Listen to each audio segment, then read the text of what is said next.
As soon as you come in, please find somewhere to sit.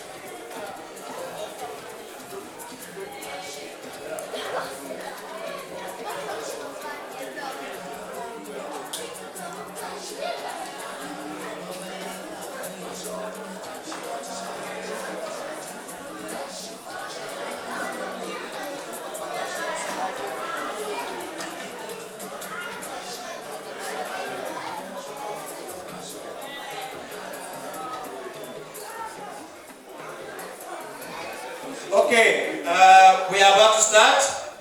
Welcome, ladies and gentlemen.